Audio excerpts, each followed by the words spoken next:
Assalamualaikum warahmatullahi wabarakatuh. Kembali lagi di channel saya. Oke, pada kesempatan kali ini saya ingin ngobrolin tentang suatu sektor industri yang pada tahun 2021 yang lalu itu sempat mengalami kenaikan harga saham, dan juga kinerja juga bagus ya. Harga saham ditopang dengan kinerja saham yang bagus. Nah, pada sektor industri ini merupakan sektor industri yang amat krusial karena memang salah satu industri yang cukup besar, dan hasil olahannya itu jadi ekspor Indonesia juga, dan juga jadi kebutuhan kita. Mungkin teman-teman ada yang bisa nebak apakah sektor industri tersebut ya. Tapi sebelum saya melanjutkan pembahasannya, bagi yang belum subscribe channel ini, mohon di subscribe biar saya lebih bersemangat untuk membuat konten-konten yang berikutnya. Oke, lanjut ya. Apakah ada yang bisa nebak?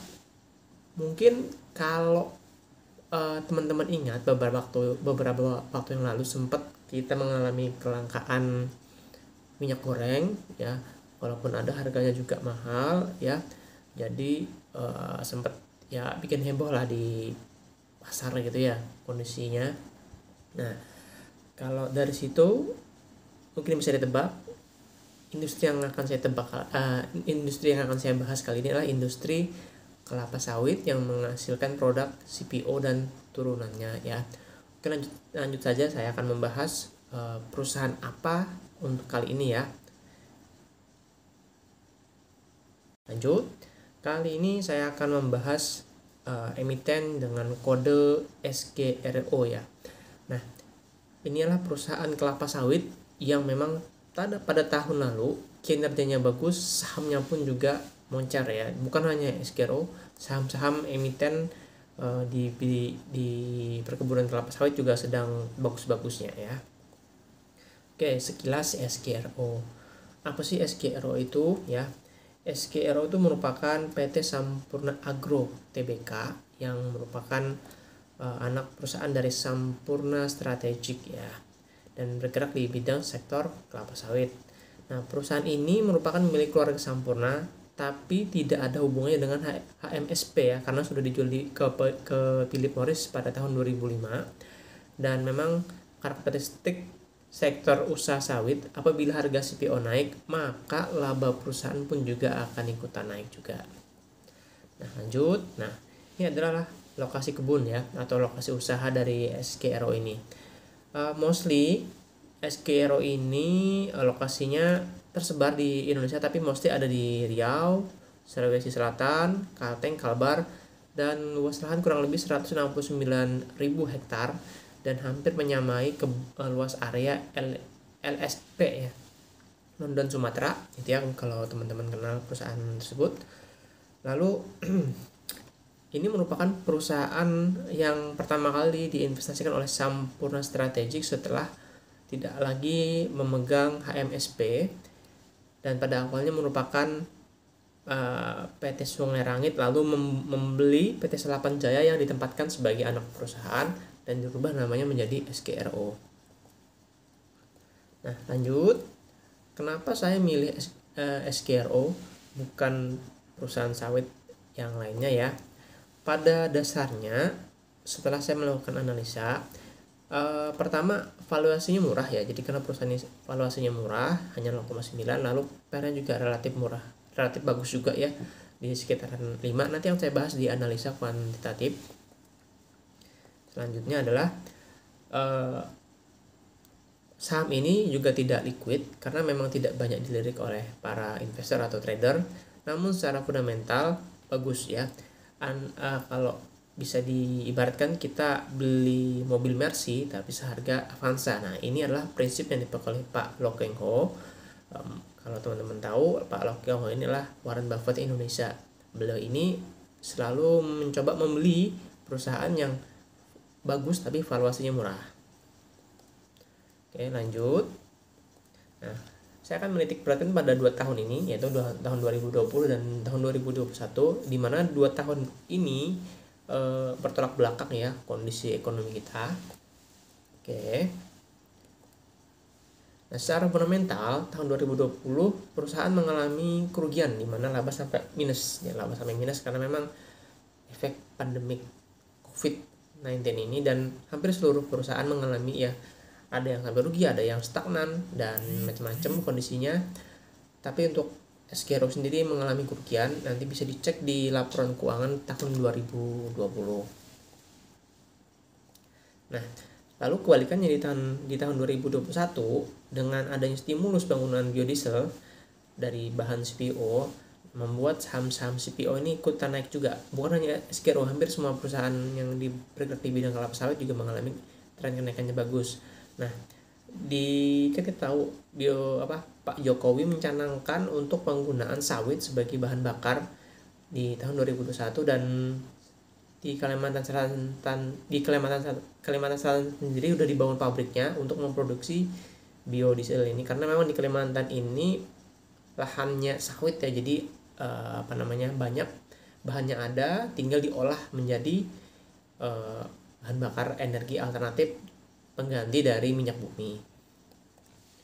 Nah, dan saat ini juga ya harga CPO sudah mencapai 4.800 ringgit Malaysia, yang dulunya hanya sekitar 2.000 ringgit Malaysia per tonnya. Jadi kenaikannya cukup banyak ya, 2 kali lipat dari harga sebelumnya. Ini sehingga memicu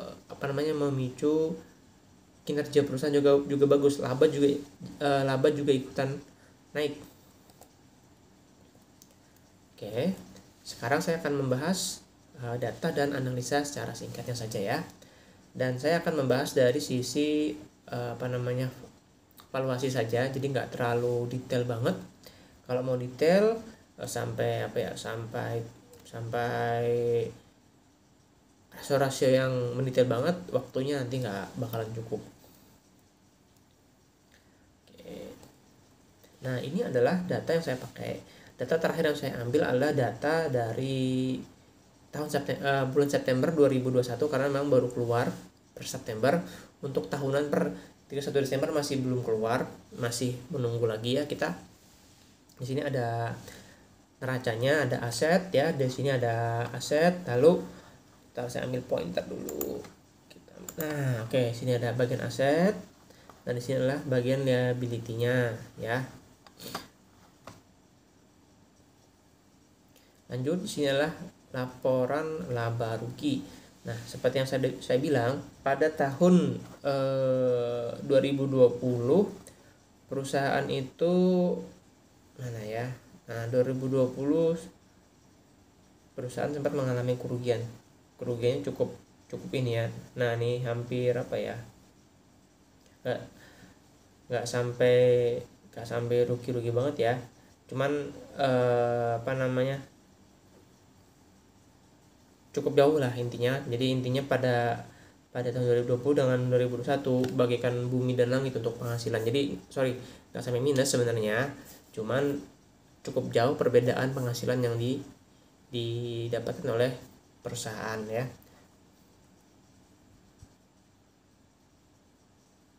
Oke, lanjut, dan kita akan lanjut ke data dan analisa, dan saya akan mencoba membahas dengan menggunakan Excel spreadsheet.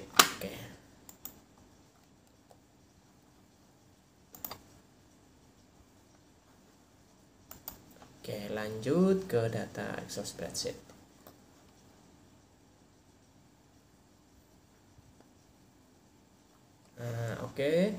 Nah, ini adalah data dari 5 tahun belakangan. Untuk earning per share seperti terlihat pada layar ya. Ini per September. Jadi sini saya bikin dua, ada analyze atau yang disetahunkan, atau yang based on pada laporan keuangan. Nah, based on pada laporan keuangan untuk earning per share sendiri 280, tapi kalau disetahunkan itu 374 ya. Dan kita cek di price earning ratio-nya. Kalau based on pada laporan keuangan ada 6,8. Untuk analyze atau disetahunkan adalah 5,1. Terus untuk harga saham, untuk price book value itu 0,9 ya, hampir. Jadi 0,88 Lalu untuk DER-nya sendiri adalah 128%, cukup besar. Tapi kalau kita bandingkan dengan yang sebelum-sebelumnya, tahun sebelum-sebelumnya, ini tahun 2020 ya, DER-nya mengecil ya, wajar sih.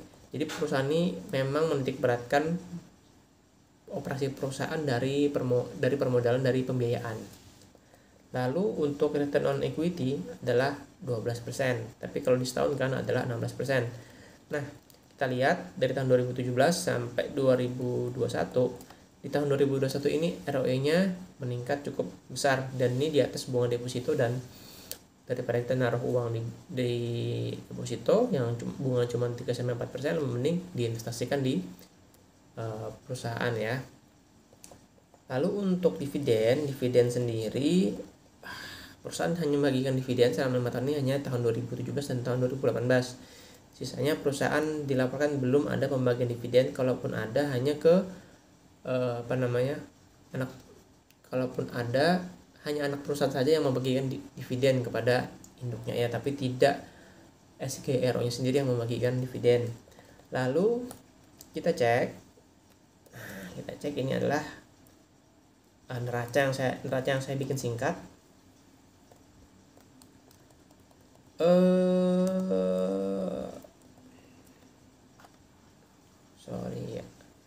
Labanya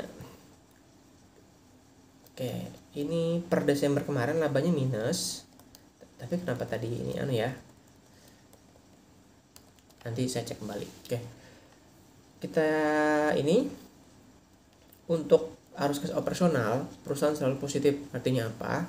Ini arus kas ya, perusahaan selalu ada dana yang siap digunakan sewaktu-waktu. Jadi bisa buat bayar dividen segala macam untuk kebutuhan operasional. Berarti perusahaan ini liquid ya, tidak mengalami permasalahan likuiditas ya. Dananya siap untuk digunakan sewaktu-waktu, baik untuk operasional dan lain-lain. Sudah, kita akan kembali ke slide ya. Lanjut. Sebelumnya saya akan kembali ke laporan ini dulu ya. Ke laba rugi 2020.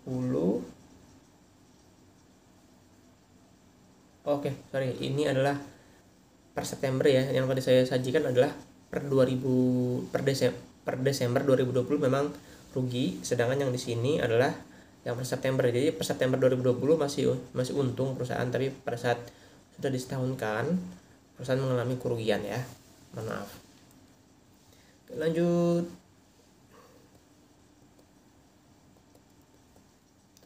Ini adalah disclaimer. Jadi segala macam keputusan investasi adalah menjadi tanggung jawab masing-masing. Jadi kalau misalnya teman-teman memutuskan untuk investasi di saham ini, itu menjadi tanggung jawab masing-masing, dan mohon bisa mempertimbangkan kembali ya, atau mencari second opinion. Saya tidak mengajak untuk membeli saham ini, saya hanya memberikan analisa singkat yang bisa jadi bahan pertimbangan saja. Mungkin itu aja yang bisa saya sampaikan ya. Kalau menyukai video ini, like, komen, dan share. Terima kasih sudah mau menonton video kali ini. Assalamualaikum warahmatullahi wabarakatuh.